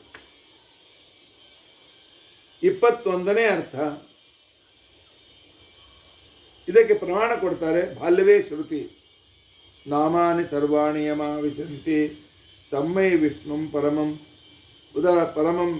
ಉದಾಹರಂತಿ. ಸಕಲ ಶಬ್ದವಾಚ್ಯನು ಪರಮಾತ್ಮನಾದ್ದರಿಂದಾಗಿ ಸಕಲ ಶಬ್ದವಾಚ್ಯ ಪರಮಾತ್ಮ ಅಂತ ಬೆಳಿಗ್ಗೆ ನೀವು ಚಿಂತನೆ ಮಾಡಿದರೆ ಮರುದಿವಸ ಬೆಳಗ್ಗಿನವರೆಗೂ ಏನು ಮಾತನಾಡ್ತೀರಿ ಅವೆಲ್ಲೂ ಪರಮಾತ್ಮನ ಸ್ತೋತ್ರವ. ನಾನು ಮಾಡುವ ಮಾತುಗಳೆಲ್ಲ ಭಗವಂತನ ಸ್ತೋತ್ರವಾಗಲಿ ಅಂತನ್ನುವ ಇಚ್ಛೆ ಇದ್ದರೆ ಪುರುಷರು ತತ್ವನ್ಯಾಸದ ಜೊತೆಗೆ ಮಾತೃಕಾನ್ಯಾಸ ಮಾಡಿಕೊಳ್ಳಿ. ಹೆಣ್ಣು ಮಕ್ಕಳು ಪ್ರತಿಯೊಂದು ಶಬ್ದಗಳು ಪರಮಾತ್ಮನ ವಾಚಿಗಳೇ. ಆದ್ದರಿಂದ ನಾನು ಮಾತುಗಳು ಮಾಡುವ ಶಬ್ದಗಳಲ್ಲೂ ಭಗವಂತನ ವಾಚಿ ಅಂತ ತಿಳ್ಕೊಂಡಂತಂದರೆ ಸಾಯಂಕಾಲ ತನಕ ಎಷ್ಟು ಹರಟಿ ಹೊಡೆದಿದ್ದೀರಿ, ಎಷ್ಟು ಜನರನ್ನು ಬೈದಿದ್ದೀರಿ, ಎಷ್ಟು ಜನರನ್ನು ನಿಂದಿಸಿದ್ದೀರಿ, ಅದೆಲ್ಲೂ ಭಗವಂತನ ಸ್ತೋತ್ರವಾಗಿ ಪರಿಣತವಾಗ್ತದೆ. ಪರಮಾತ್ಮ ನಾಮಸ್ಮರಣೆ ಮಾಡಲಿಕ್ಕೆ ಎಷ್ಟು ಸುಲಭವಾದ ದಾರಿ ಇದೆಯಲ್ಲ. ಏನು ಮಾತನಾಡ್ತೇನೆ ಆ ಪ್ರತಿಯೊಂದು ಶಬ್ದವು ಭಗವದ್ವಾಚಿಯಾಗಿದೆ. ಯಾಕೆಂದರೆ ಅದಿಂದ ಅಜ ಹೇಳ್ತಾರೆ, ಆ ಅಂದರೆ ಆನಂದ ಅಂತಿಕೊಂಡು ಅಂತ ಹೇಳ್ತಾರೆ, ಕ ಅಂದರೆ ಕಪಿಲ ಅಂತಿಕೊಂಡು ಅಂತ ಹೇಳ್ತಾರೆ. ಈ ರೀತಿಯಾಗಿ ಪ್ರತಿಯೊಂದು ಅಕ್ಷರವೂ ಭಗವಂತನೇ ಹೇಳುವುದರಿಂದಾಗಿ ನಾವು ಅಕ್ಷರಗಳನ್ನು ಬಿಟ್ಟು ಬೇರೆ ಮಾತಾಡೋದಿಲ್ಲ. ನಾವು ಏನು ಬೇಕಾದ್ರೂ ಮಾತನಾಡಿ, ನೀವು ಹುಚ್ಚಿದ್ದಿ, ನಿಮ್ಮ ದಡ್ಡಿದ್ದಿ, ಮುರುಕಿದ್ದಿ, ಇನ್ನು ಬುದ್ಧಿಲೇನು ಇರ್ತಿಲ್ಲಂಗೆ ಏನೋ ಮಾಡೋದು ನೋಡಿ, ಆ ಡೇಟಾ ಕೊಡ್ತೇನೆ. ಈ ಎಲ್ಲ ಶಬ್ದಗಳು ಭಗವಂತನ ಸ್ತೋತ್ರಗಳೇ. ನೀವು ಆ ರೀತಿಯಾಗಿ ಸಂಕಲ್ಪನೆ ಮಾಡಿದರೆ, ಆ ರೀತಿಯಾಗಿರ್ತಕ್ಕಂಥ ಅನುಸಂಧಾನ ಮಾಡಿದರೆ, ಆಗ ಅನುಸಂಧಾನದಾಗಿಂತ ಮಾತನಾಡಲಿಕ್ಕೆ ಹೋಗಿಲ್ಲ, ಮಾತು ಬೇರೆ. ಆದರೆ ಅದು ನಿಮಗೆ ಈ ರೀತಿಯಾಗಿರ್ತಕ್ಕಂಥ ವಿಶಿಷ್ಟತೆಯನ್ನು ತಂದುಕೊಡ್ತದೆ. ಪರಮಾತ್ಮನ 23ನೇ ಅರ್ಥ ಅಂತ ತಿಳ್ಕೊಂಡಂತಂದರೆ, ಉಪನಿಷತ್ತಿನಲ್ಲಿ ವಿಶೇಷವಾಗಿ ಗರ್ಭಾಧಾನದ ಸಂದರ್ಭದಲ್ಲಿ ಋಗ್ವೇದದ ಒಂದು ಮಂತ್ರ ಇದೆ. ಬೃಹದಾರಣ್ಯಕ ಉಪನಿಷತ್ತಲ್ಲಿ ವಿಚಾರವನ್ನು ಹೇಳ್ತಾರೆ. ಅದು ಗರ್ಭಾಧಾನ ಸಂದರ್ಭದಲ್ಲಿ ಬೃಹದಾರಣ್ಯಕ ಉಪನಿಷತ್ತಿನ ವಾಕ್ಯ ಹೇಳಲಾಗ್ತದೆ. ವಿಷ್ಣು ಯೋನಿಂ ಕಲ್ಪಯತು. ಮೊಟ್ಟ ಮೊದಲು ತನ್ನ ಹೆಂಡತಿಯ ಜೊತೆಗೆ ದೇಹ ಸಂಬಂಧವನ್ನು ಮಾಡಲು ಬಯಸುವ ನವ ವಿವಾಹಿತನಾಗಿರ್ತಕ್ಕಂಥ ಪುರುಷ ಗರ್ಭಾಧಾನ ಸಂಸ್ಕಾರದ ಯಜ್ಞದ ಸಂದರ್ಭದಲ್ಲಿ ಅವನು ಹೇಳ್ತಾನೆ, ನಮ್ಮ ದೇಹ ಸಂಬಂಧದ ಉದ್ದೇಶ ಮನೋವಿಕೃತಿ ಅಲ್ಲ, ಉತ್ತಮ ಸಂತಾನ ಬರಬೇಕು. ಆ ಜವಾಬ್ದಾರಿ ನನಗೆ ಕೊಟ್ಟಿದ್ದೆ. ಆದರೆ ಪರಮಾತ್ಮ ನನ್ನ ಬೀಜದಲ್ಲಿಯೂ ಸಂನೀತನಾಗಿದ್ದುಕೊಂಡು ನನ್ನ ಪತ್ನಿಯ ಯೋನಿ ಅಂದರೆ ಗರ್ಭಾಶಯ, ಯೋನಿಗೆ ಕಾರಣ ಅಂತ ತಿಳ್ಕೊಂಡಂತಿದ್ದರು. ನಾವು ಹುಟ್ಟತಕ್ಕಂತಹ ಕಾರಣಕ್ಕೆ ಯೋನಿ ಅಂತ ತಿಳ್ಕೊಂಡ ತನ್ನ ಶಬ್ದ. ತಪ್ಪರ್ಥಗಳನ್ನು ಮಾಡಿಕೊಳ್ಳಿಕ್ಕೆ ಹೋಗಬೇಡಿ. ಯಾಕೆ ಅಲ್ಲಿ ಅಮೃಣಿ ಸೂಕ್ತದಲ್ಲಿಯೂ ಕೂಡ ಮಹಾಲಕ್ಷ್ಮೀ ದೇವಿ ಹೇಳ್ತಾಳೆ, ಮಮ ಯೋನಿ ಅಪ್ಸ್ವಾಂತ ಸಮುದ್ರೇ, ನನ್ನ ಯೋನಿ ಆ ಸಮುದ್ರದ ಮಧ್ಯದಲ್ಲಿ ಶೇಷಶಾಹಿಯಾಗಿದ್ದಾನೆ. ಅಂದರೆ ಏನರ್ಥ? ನನಗೂ ಕೂಡ ಪ್ರೇರಕನಾಗಿ ಕಾರಣನಾಗಿರ್ತಕ್ಕಂಥವನು ಅಂತ ಅರ್ಥ. ಗರ್ಭದಲ್ಲಿ ಶಿಶುವಿಗೆ ಗರ್ಭಾಶಯ ಅವನ ಹುಟ್ಟಿಗೆ ಕಾರಣವಾಗ್ತದೆ, ಬೆಳೆಸಿ ಹುಟ್ಟಿಸಲು ಕಾರಣವಾಗ್ತದೆ. ಆದ್ದರಿಂದಾಗಿ ಸ್ತ್ರೀಯರ ಗರ್ಭಾಶಯಕ್ಕೆ ಯೋನಿ ಅಂತ ತಿಳ್ಕೊಂಡಂತ ಹೇಳಿಸಲು. ಇನ್ನು ಒಂದು ವಿಶಿಷ್ಟ ಅಂಗದ ಮುಖಾಂತರ ಅದು ಹೊರಗೆ ಬರ್ತದೆ. ಆದ್ದರಿಂದಾಗಿ ಆ ಭಾಗಕ್ಕೂ ಕೂಡ ಯೋನಿ ಅಂತ ತಿಳ್ಕೊಂಡಂತ ಹೇಳಿಸಲು. ಪರಮಾತ್ಮ ನನ್ನ ಹೆಂಡತಿಯ ಗರ್ಭವನ್ನು ಈ ರೀತಿಯಾಗಿ ಪವಿತ್ರವನ್ನಾಗಿ ಮಾಡಲಿ, ಯಾವುದರಲ್ಲಿ ಉತ್ತಮ ಸಂತಾನ ಅಲ್ಲಿ ಆಶ್ರಯವನ್ನು ಪಡೆಯಲಿ. ಪ್ರಾರ್ಥನೆ ಇದೆ. ಗರ್ಭಾಧಾನ ಸಂದರ್ಭದಲ್ಲಿ ಪ್ರಾರ್ಥನೆ ಇದೆ. ಪುಂಸವನ ಸೀಮಂತೋನ್ನಯನ ಅನವಲೋಭನ ಸಂಸ್ಕಾರಗಳಲ್ಲಿಯೂ ಕೂಡ ಇದೇ ರೀತಿಯಾಗಿರ್ತಕ್ಕಂಥ ಆಶಯದ ಮಂತ್ರಗಳು ಬರ್ತದೆ. ಚಾಂದೋಗ್ಯ ಉಪನಿಷತ್ತು ಹೇಳ್ತದೆ, ವ್ಯಾಪ್ತೇ ಹೇ ವಿಷ್ಣು ವಾಸುದೇವ. ಪರಮಾತ್ಮ ಆ ಗರ್ಭಾಶಯದಲ್ಲಿ ವ್ಯಾಪ್ತನಾಗಿ ಅಲ್ಲಿ ಶಿಶುವಿಗೆ ಒಂದು ಆಶ್ರಯ ಕೊಡ್ತಾನೆ. ಆದ್ದರಿಂದಾಗಿ ಅವನಿಗೆ ವಾಸುದೇವ ಅಂತ ಹೆಸರು, ವಿಷ್ಣು ಅಂತ ತಿಳ್ಕೊಂಡಂತ ಹೆಸರು ಅಂತ ತಿಳ್ಕೊಂಡಂತ ಹೇಳಿದ್ದಾರೆ. ಯೋನಿ ಕ್ಲಿಪ್ತಿರು ವಾಸುದೇವಾತ್ ಅಂಥೇಳಿ ಛಾಂದೋಗ್ಯ ಉಪನಿಷತ್ತು ಹೇಳ್ತಾರೆ. ಇದಕ್ಕೆ ಅರ್ಥ ಬರೆಯುತ್ತಾ ವೇದೇಶ ತೀರ್ಥರು ಹೇಳ್ತಾರೆ, ಯೋನೇ ಹೇ ಕ್ಲುಪ್ತಿ ಪುತ್ರೋತ್ಪತ್ತಿ. ಪರಮಾತ್ಮ ನನ್ನ ಹೆಂಡತಿಯ ಗರ್ಭಾಶಯವನ್ನು ಪವಿತ್ರವನ್ನಾಗಿ ಮಾಡಲಿ ಅಂತ ಪ್ರಾರ್ಥನೆ ಮಾಡ್ತಾ ಇದ್ದರೆ, ಅಲ್ಲಿ ವಾಯುದೇವರು ತಾವು ಸ್ವತಃ ಗರ್ಭದಲ್ಲಿ ವಿಶಿಷ್ಟ ಜೀವವನ್ನು ಇಟ್ಟು ಅದರ ಬೆಳವಣಿಗೆಗೆ ಅವಕಾಶ ಮಾಡಿಕೊಡ್ತಾರೆ. ಆದ್ದರಿಂದಾಗಿ ಪರಮಾತ್ಮನಿಗೆ ವಿಷ್ಣು ಅಂತ ತಿಳ್ಕೊಂಡಂತ ಹೇಳಿ ಹೆಸರು. ಆದ್ದರಿಂದಾಗಿ ಇಂಥ ವಿಷ್ಣುವಿನ ಸ್ಮರಣೆಯನ್ನು ಎಲ್ಲ ಹೆಣ್ಮಕ್ಕಳು ಮಾಡ್ತಾ ಇದ್ದರೆ ಅವರಲ್ಲಿ ಹುಟ್ಟುವ ಮಕ್ಕಳು ದೀರ್ಘಾಯುಷಿಗಳು, ಬಲಿಷ್ಠರು, ಆನಂತರ ಭಗವದ್ಭಕ್ತರು ಆಗಿರ್ತಾರೆ. ಗರ್ಭಿಣಿಯಾಗಿರ್ತಕ್ಕಂಥ ಹೆಣ್ಮಗಳು ತನ್ನ ಹೊಟ್ಟೆಯ ಮೇಲೆ ಕೈಯನ್ನು ಇಟ್ಟುಕೊಂಡು, ಪರಮಾತ್ಮ ಈ ಗರ್ಭಾಶಯದಲ್ಲಿ ನೀನೇ ಇದ್ದುಕೊಂಡು ಹುಟ್ಟತಕ್ಕಂಥ ಶಿಶುವಿನಲ್ಲಿ ನೀನು ವ್ಯಾಪ್ತನಾಗಿ ಆ ಮಗು ದೀರ್ಘಾಯುಷಿ ಭಗವದ್ಭಕ್ತನಾಗಲಿ ಅಂತ ತಿಳ್ಕೊಂಡಂತೇಳಿ ಪ್ರಾರ್ಥನೆ ಮಾಡಿ. ಆದ್ದರಿಂದಾಗಿ ಪರಮಾತ್ಮ ನಮ್ಮ ಒಳ್ಳೆ ಮಕ್ಕಳನ್ನು ಕೊಡಲಿಕ್ಕೆ ಕಾರಣನಾದ್ದರಿಂದಾಗಿ ಅವನಿಗೆ ವಿಷ್ಣು ಅಂತ ತಿಳ್ಕೊಂಡಂತ ಹೇಳಿದ್ರು. 24 ಅಥವಾ 25ನೇ ಅರ್ಥ, ಪರಮಾತ್ಮ ಸಶಾಸ್ತ್ರಗಳಲ್ಲಿ ವ್ಯಾಪ್ತನಾಗಿದ್ದಾನೆ. ಶಾಸ್ತ್ರಗಳ ಪ್ರತಿಯೊಂದು ಅಕ್ಷರದಲ್ಲಿಯೂ ಭಗವಂತ ವ್ಯಾಪ್ತನಾದ್ದರಿಂದಾಗಿ ವಿಶತಿ ಶಾಸ್ತ್ರಾಣಾಂ ಸರ್ವಾಕ್ಷರೇಶು ಇತಿ ವಿಷ್ಣು ಅಂತಕ್ಕಂಥ ವ್ಯುತ್ಪತ್ತಿಯಿಂದ ಪ್ರತಿಯೊಂದು ಶಾಸ್ತ್ರ ಓದ್ತಾ ಇದ್ದರೆ ಪ್ರತಿಯೊಂದು ಅಕ್ಷರ ಭಗವಂತನ ಪ್ರಾರ್ಥನೆ, ಭಗವಂತನ ಧ್ಯಾನ, ಭಗವಂತನ ಕೀರ್ತನೆ ಅಂತ ಅನಿಸ್ಕೊಳ್ತದೆ. ಅದಕ್ಕೋಸ್ಕರ ಸ್ತೋತ್ರಗಳನ್ನು ಹೇಳಬೇಕು. ಪುರಾಣದಲ್ಲಿ ಬಂದಿದ್ದ ಸ್ತೋತ್ರಗಳೆಲ್ಲ ವೆಂಕಟೇಶೋ ವಾಸುದೇವ ಪ್ರದ್ಯುಮ್ನೋ ಅಮಿತ ವಿಕ್ರಮ, ಎಲ್ಲ ಶಬ್ದಗಳು ಎಲ್ಲ ಪದಗಳು ಪರಮಾತ್ಮ ವಾಸಿಯೇ ಆಗಿವೆ.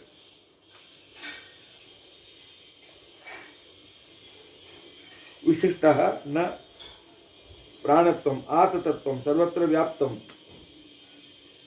ಇತ್ಯನ್ಯೋಕ್ತತ್ವಾತ್ ಸಚ್ಚಾಸ್ತ್ರೇ ಸ್ತೂಯತೆ ಇತಿ ವಿಷ್ಣು. ಅಷ್ಟೇ ವಿಷಯ ಪ್ರವೇಶನ ಅಷ್ಟೇ ಅಲ್ಲ, ಅಂತಿಕೊಂಡಂತಂದ್ರೆ ಸ್ತುತಿ ಅಂತ ಅರ್ಥ. ವಿಶಿಷ್ಟವಾದ ಸ್ತೋತ್ರವನ್ನು ಶಾಸ್ತ್ರಗಳಲ್ಲಿ ಇದ್ದುಕೊಂಡು ಆ ಶಾಸ್ತ್ರಗಳ ಪಾರಾಯಣ ಮಾಡ್ತಾ ಇದ್ದಾರೆ. ಒಬ್ಬ ವ್ಯಕ್ತಿ ದಿನಕ್ಕೆ 8 ತಾಸು ಪಾರಾಯಣ ಮಾಡ್ತಿದ್ದ. ಇಷ್ಟು ದಿವಸದಲ್ಲಿ ಸುಧಾ ಮುಗಿಬೇಕು ಅಂತೇಳಿ ಸುಧಾ ಪಾರಾಯಣ ಚಾಲು ಆಯಿತು. ಅವನ ಪ್ರತಿಯೊಂದು ಅಕ್ಷರವೂ ಕೂಡ ಭಗವಂತನ ಸ್ತೋತ್ರವಾಗಿ ಪರಿಣಮಿಸ್ತದೆ. ಆದ್ದರಿಂದಾಗಿ ಭಗವಂತನಿಗೆ ವಿಷ್ಣು ವಿಷ್ಣು ಅಂತ ತಿಳ್ಕೊಂಡಂತ ಹೇಳ್ತಾರೆ. ಅಷ್ಟೇ ಇಲ್ಲ, 3 ವೇದಗಳಲ್ಲಿ, ಅಥರ್ವಣ ಹೇಳೋದು 4 ವೇದಗಳಲ್ಲಿ, ಕಾಲದಲ್ಲಿ, ಗುಣದಲ್ಲಿ, ಲೋಕದಲ್ಲಿ, ದೇವತೆಗಳಲ್ಲಿ, ಮನುಷ್ಯರಲ್ಲಿ, ದಾನವರಲ್ಲಿ, ಚೇತನರಲ್ಲಿ, ಅಚೇತನರಲ್ಲಿ, ಇವನು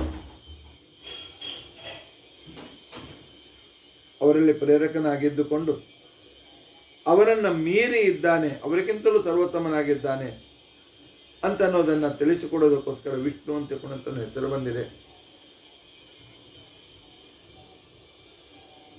ಅದರಿಂದಾಗಿ ಪರಮಾತ್ಮನಿಗೆ ವಿಷ್ಣು ವಿಷ್ಣು ಅಂತ ಹೆಸರು. ಇನ್ನೊಮ್ಮೆ ಕೇಳಿಕೊಳ್ಳಿ, ವೇದಗಳಲ್ಲಿ, ಕಾಲಗಳಲ್ಲಿ, ಗುಣಗಳಲ್ಲಿ, ಲೋಕಗಳಲ್ಲಿ, ದೇವತೆಗಳಲ್ಲಿ, ಮನುಷ್ಯರಲ್ಲಿ, ದಾನವರಲ್ಲಿ, ಚೇತನರಲ್ಲಿ, ಅಚೇತನರಲ್ಲಿ ಮತ್ತು ನಮ್ಮ ಜಾಗೃತ ಬುದ್ಧಿಯಲ್ಲಿ ಪರಮಾತ್ಮ ಪ್ರವಿಷ್ಟನಾಗುವಂತ ತಿಳ್ಕೊಂಡಂತೇಳಿ ವಿಶೇಷವಾದ ರೀತಿಯಲ್ಲಿ ಪ್ರಾರ್ಥನೆ ಮಾಡ್ತಾ ಇದ್ದಾರೆ. ಇದರ ಅರ್ಥವನ್ನು ನಮಗೆ ತಿಳಿಸ್ಕೊಡ್ತಾ ಇದ್ದಾರೆ. ಇನ್ನು 28ನೇ ಅರ್ಥ 30ನೇ ಅರ್ಥ ನನಗೆ ಗೊತ್ತಿಲ್ಲ, ಹೇಳಿಸುವಾಗ ಅದನ್ನ ರೀತಿ ನೀವು ತಿಳಿದುಕೊಳ್ಳಿ. ಪರಮಾತ್ಮ ಬರೀ ಶಾಸ್ತ್ರಗಳ ಅಕ್ಷರಗಳಲ್ಲಿ ವ್ಯಾಪ್ತನಾಗಿದ್ದಾನಲ್ಲ, ನಮ್ಮ ತತ್ವಾಭಿಮಾನಿ ದೇವತೆಗಳಲ್ಲೂ ವ್ಯಾಪ್ತನಾಗಿ ಅವರು ಮಾಡುವ ಕೆಲಸವನ್ನು ಅವ್ರ ಕಡೆಯಿಂದ ಪ್ರೇರಿಸಿ ಮಾಡಿಸ್ತಾನೆ. ಆದ್ದರಿಂದಾಗಿ ವಿಶಿಷ್ಟತ್ವಾತ್ ಪ್ರೇರಕತ್ವಂ ವ್ಯಾಪ್ತಿ ವೇದಾನ್ ಕಾಲಾನ್ ಗುಣಾನ್ ಲೋಕಾನ್ ದೇವ ಮಾನುಷ ದಾನವ ಚೇತನಾ ಚೇತನಾನಿ ಮಿಶ್ರಾನ್ ತ್ರೀಣಿ ಪದ ವಿಚಕ್ರಮೇ. ಪರಮಾತ್ಮ ತಾನು ವೇದಗಳಲ್ಲಿ, ಕಾಲದಲ್ಲಿ, ಗುಣಗಳಲ್ಲಿ, ಲೋಕಗಳಲ್ಲಿ, ದೇವತೆಗಳಲ್ಲಿ, ಮನುಷ್ಯರಲ್ಲಿ, ಚೇತನಾಚೇತರಲ್ಲಿ ಎಲ್ಲರಲ್ಲಿಯೂ ವ್ಯಾಪ್ತನಾಗಿ ಸಕಲರಿಗೂ ಪ್ರೇರಕನಾಗಿದ್ದಾನೆ. ಆದ್ದರಿಂದಾಗಿ ಭಗವಂತನಿಗೆ ವಿಷ್ಣು ಅಂತ ತಿಳ್ಕೊಂಡಂತೇಳಿ ಹೆಸರು. ಅಷ್ಟೇ ಅಲ್ಲ, ಎಲ್ಲ ಕಡೆಯಲ್ಲಿ ಪರಮಾತ್ಮ ಸಂಚಾರ ಮಾಡ್ತಾನೆ. ಕ್ರಮಣಾಚ್ಚಾಪ್ಯಹಂ ಪಾರ್ಥ ವಿಷ್ಣು ತ್ಯಭಿಧೀಯತೆ. ಶಾಂತಿ ಪರ್ವ ಹೇಳ್ತದೆ, ಪರಮಾತ್ಮ ಸರ್ವರಲ್ಲಿಯೂ ತಿರುಗಾಡ್ತಾ ಇರ್ತಾನಂತೆ. ದಾಸ ಸಾಹಿತ್ಯ ಅಭ್ಯಾಸ ಮಾಡಿರ್ತಕ್ಕಂಥ ಅನೇಕ ಜಿಜ್ಞಾಸುಗಳು ಅಂತ ಏನಿದ್ದೀರಿ, ಪುರುಷರು ಮತ್ತು ಸ್ತ್ರೀಯರು, ಅವರಿಗೆ ನಿಮಗೆ ಗೊತ್ತಿದೆ, ಪರಮಾತ್ಮ ಹೃದಯ ಕಮಲದಲ್ಲಿ ಪೂರ್ವ ದಿಕ್ಕಿಗೆ ಹೋದಾಗ, ಆಗ್ನೇಯಕ್ಕೆ ಹೋದಾಗ, ದಕ್ಷಿಣಕ್ಕೆ ಹೋದಾಗ ಯಾವ್ಯಾವ ರೂಪದಿಂದ ಯಾವ ರೀತಿಯಾದ ಬುದ್ಧಿಯನ್ನು ಕೊಡ್ತಾನೆ, ಪ್ರೇರಣೆಯನ್ನು ಮಾಡ್ತಾನೆ, ಅದು ವಿಷ್ಣು ಆದ್ದರಿಂದಲೇ ಮಾಡಲಿಕ್ಕಾಗ್ತದೆ. ತತ್ವಾಭಿಮಾನಿ ದೇವತೆಗಳಲ್ಲಿಯೂ ವ್ಯಾಪ್ತನಾಗಿ ಅವರಿಗೆ ಸ್ವಭಾವವನ್ನು ಕೊಡ್ತಕ್ಕಂಥವನು ಅವನೇ. ವಿಶಿಷ್ಟ ಸ ಪ್ರಾಣತ್ವಂ ಆತತತ್ವಂ. ಇದು ಕೂಡ ಪರಮಾತ್ಮನ ವಿಶಿಷ್ಟತೆಯನ್ನು ನಮಗೆ ತೋರಿಸಿಕೊಡ್ತದೆ. ಆ ನಂತರ ಅಷ್ಟೇ ಅಲ್ಲ, ಸಂಸ್ಕೃತದಲ್ಲಿ ವಿಷ ಶಬ್ದಕ್ಕೆ ನದಿ ಅಂತ ಹೆಸರು. ವಿಚಿತ್ರಾರ್ಥ. ವಿಷಂ ಅಂದರೆ ನದಿ, ಜಲಂ ನುದತಿ ಪ್ರೇರಯತಿ. ನದಿ ಸಂತತವಾಗಿ ಹರಿಯುವಂತೆ ಮಾಡ್ತಾನೆ. ಆದ್ದರಿಂದ ಪರಮಾತ್ಮನಿಗೆ ವಿಷ್ಣು ವಿಷ್ಣು ಅಂತ ತಿಳ್ಕೊಂಡಂತ ಹೇಳ್ತಾರೆ. ಅಷ್ಟೇ ಅಲ್ಲ, ಪರಮಾತ್ಮ ಸುಖ ಸ್ವರೂಪನಾಗಿ ಸರ್ವೋತ್ಕೃಷ್ಟನಾದ್ದರಿಂದಾಗಿ 32ನೇ 33ನೇ ಅರ್ಥ. ಪರಮಾತ್ಮ ಸುಖ ಸ್ವರೂಪನಾದ್ದರಿಂದಾಗಿ, ಉತ್ತಮವಾದಂಥ ಸಕಲ ಪ್ರೇರಕನಾದ್ದರಿಂದಾಗಲಿ, ಭಕ್ತರಲ್ಲಿದ್ದುಕೊಂಡು ಪ್ರೇರಣೆ ಮಾಡ್ತಕ್ಕಂಥವನಿಂದಾಗಲಿ, ಪರಮಾತ್ಮ ಅವರವರ ಗುಣಾನುಸಾರ ಸಕಲರಿಗೂ ಅವರಿಗೆ ಕ್ರಿಯೆಯಲ್ಲಿ ಪ್ರೇರಣೆ ಮಾಡ್ತಾನೆ. ಆದ್ದರಿಂದಾಗಿ ಭಗವಂತನಿಗೆ ವಿಷ್ಣು ಅಂತ ತಿಳ್ಕೊಂಡಂತೇಳಿ ಹೆಸರು ಬಂದಿದೆ. ವೈಷ್ಣವರಾದ ನಮಗೆ ಇಷ್ಟು ರೀತಿಯ ಉಪಕಾರ ಪರಮಾತ್ಮ ಮಾಡ್ತಾನೆ ಅನ್ನೋದನ್ನು ನಾವು ನಿಶ್ಚಿತವಾಗಿ ಅನುಸಂಧಾನ ಮಾಡಬೇಕು. ಈ ಅನುಸಂಧಾನ ಯಥಾಶಕ್ತಿ ದಿನಕ್ಕೆ ಒಂದು ಸಲ ಅವರು ಚಿಂತನೆ ಮಾಡಿದರೆ ನಾವು ವೈಷ್ಣವರಾದದ್ದು ಸಾರ್ಥಕವಾಗ್ತದೆ. ವೈಷ್ಣವರು ಅಂತ ಹೇಳಿಕೊಳ್ಳೋದಕ್ಕೋಸ್ಕರ ನಾವು ಸಮರ್ಥರಾಗ್ತೇವೆ. ಇನ್ನು 21ನೇಗೆ ಧಾತ್ರಿಹವನ ಮಾಡ್ತಾ ಇದ್ದೇವೆ. ಧಾತ್ರಿ ಹವನದ ಮಹತ್ವ ಅಂತೇನಿದೆ, ನಾಳಿನ ದಿವಸ ಬೆಳಗ್ಗೆ ಸರಿಯಾಗಿ 8ಗಂಟೆಗೆ ನೀವು ಅದನ್ನು ಕೇಳಿ ತಿಳಿದುಕೊಳ್ಳಲಿಕ್ಕೆ ಸಮರ್ಥರಾಗ್ತೀರಿ. ಅದನ್ನು ನಿಮಗೆ ನಾವು ತಿಳಿಸ್ತೇವೆ. ಇತಿ ಅದ್ಯ ಕಥಾ ಪ್ರಸಕ್ತಿ. ಹರೇ ರಾಮ ರಾಮ ರಾಮ ಹರೇ ಹರೇ, ಹರೇ ಕೃಷ್ಣ ಕೃಷ್ಣ ಕೃಷ್ಣ ಹರೇ ಹರೇ. ಉಗ್ರಂ ವೀರಂ ಮಹಾವಿಷ್ಣುಂ ಜ್ವಲಂತಂ ಸರ್ವತೋಮುಖಂ ನೃಸಿಂಹಂ ಭೀಷಣಂ ಭದ್ರಂ ಮೃತ್ಯುಂ ನಮಾಮಿ. ವಿವರಣೆ ಮಾಡುವಾಗ, ಪ್ರಮಾಣಗಳನ್ನು ಕೊಡುವಾಗ ಅದು ಅರ್ಥ ಆಗಿರಲಿಕ್ಕೆಲ್ಲ ಎಚ್ಚರಿಕೆ. ಒಟ್ಟು ತಾತ್ಪರ್ಯ ತಿಳಿದುಕೊಳ್ಳಿ. ಜಗತ್ತಿನಲ್ಲಿ ಏನಿದೆ ಎಲ್ಲೂ ವಿಷ್ಣು. ನಾನು ತಿನ್ನು ಅನ್ನದಲ್ಲಿ ವಿಷ್ಣು ಇದ್ದಾನೆ, ತಿಂತಕ್ಕಂಥ ನನ್ನಲ್ಲಿದ್ದಾನೆ, ಇದನ್ನು ಬಾಯಲ್ಲಿ ಮುಟ್ಟಿಸ್ತಕ್ಕಂಥ ಕೈಯಲ್ಲೂ ಕೂಡ ಭಗವಂತ ಇದ್ದ. ಅದಕ್ಕೋಸ್ಕರ ಬ್ರಹ್ಮಾರ್ಪಣಂ ಬ್ರಹ್ಮವಿ ಬ್ರಹ್ಮಾಗ್ನೋ ಬ್ರಹ್ಮಣಾಹುತಂ ಬ್ರಹ್ಮೈವತೇನ ಗಂತವ್ಯಂ ಬ್ರಹ್ಮಕರ್ಮ ಸಾಧನ ಅಂಥೇಳಿ ಪ್ರತಿ ವಸ್ತುವಿನಲ್ಲಿ, ಪ್ರತಿ ಕ್ಷಣದಲ್ಲಿ, ಪ್ರತಿ ಕ್ರಿಯೆಯಲ್ಲಿ, ಪ್ರತಿ ಅದ್ಭುತವಾದಂಥ ಸ್ಥಳಗಳಲ್ಲಿ ಇವನು ವಿಷ್ಣು ಇದ್ದುಕೊಂಡು ಸಕಲರನ್ನು ಪ್ರೇರಣೆ ಮಾಡಿ ನಿಯಮನ ಮಾಡ್ತಾ ಇದ್ದಾನೆ. ಆದ್ದರಿಂದಾಗಿ ಈ ಭಗವಂತನಿಗೆ ವಿಷ್ಣು ಅಂತನ್ನೋದು ಹೆಸರು ಅನ್ನೋದನ್ನು ನಾವು ತಪ್ಪದೇ ತಿಳಿದುಕೊಳ್ಳಬೇಕು. ದಿನಕ್ಕೆ ಒಂದು ಸಲ ಆದರೂ ಕೆಲವು ಅರ್ಥನಾದರೂ ಕೂಡ ಚಿಂತನೆ ಮಾಡಿದರೆ ಪರಮಾತ್ಮ ನಮಗೆ ಉಪಕಾರವನ್ನು ಮಾಡ್ತಾನೆ ಅಂತಕ್ಕಂಥ ಮಾತನ್ನು ನಾವು ತಪ್ಪದೇ ತಿಳಿದುಕೊಳ್ಳಬೇಕು. ಇಂಥ ವಿಷ್ಣು ಶಬ್ದದ ನಿರ್ವಚನವನ್ನು ಆಚಾರ್ಯರ ಗ್ರಂಥದ ಸಂದರ್ಭದಲ್ಲಿ ಪ್ರಕಾರ ಯಥಾಶಕ್ತಿ ಮಾಡಿದ್ದನ್ನು ಗುರುಗಳ ಪಾದಗಳಿಗೆ ಅರ್ಪಿಸೋಣ. ಅಕ್ಷಯಂ ಕರ್ಮ ಯಸ್ಮಿನ್ ಪರೆ ಉಗ್ರಂ ವೀರಂ ಮಹಾವಿಷ್ಣುಂ ಜ್ವಲಂತಂ ಸರ್ವತೋಮುಖಂ ನೃಸಿಂಹಂ ಭೀಷ್ಣಂ ಭದ್ರಂ ಮೃತ್ಯುಂ ನಮಾಮ್ಯಹಂ ಅಚ್ಯುತಾನಂತ ಗೋವಿಂದ ನಾಮೋಚ್ಚಾರಣ ಭೇಡಜಾತ್ ನಶ್ಯಂತ ರೋಗಾಃ ಸತ್ಯಂ ಸತ್ಯಂ ವದಾಮ್ಯಹಂ. ಶ್ರೀಕೃಷ್ಣಾರ್ಪಣಮಸ್ತು. ಶ್ರೀಕೃಷ್ಣಾರ್ಪಣಮಸ್ತು. ಅಕ್ಷಯಂ ಕರ್ಮ ಯಸ್ಮಿನ್ ಪರೆ ಸ್ವರ್ಪಿತಂ ಪ್ರಕ್ಷಯಂ ಯಾಂತಿ ದುಃಖಾನಿ ಅನ್ನಾಮತಃ ಅಕ್ಷರೋ ಯೋಜನ ಸರ್ವದೇವಾಮೃತ ಕುಕ್ಷಿಗಂ ಯಶ್ಚ ವಿಶ್ವಂ ಸದಾಜಾದಿಕಂ ಪ್ರೀಣಯಾಮೋ ವಾಸುದೇವಂ ದೇವತಾ ಮಂಡಲ ಖಂಡಮಂಡಲಂ. ಶ್ರೀಕೃಷ್ಣಾರ್ಪಣಮಸ್ತು.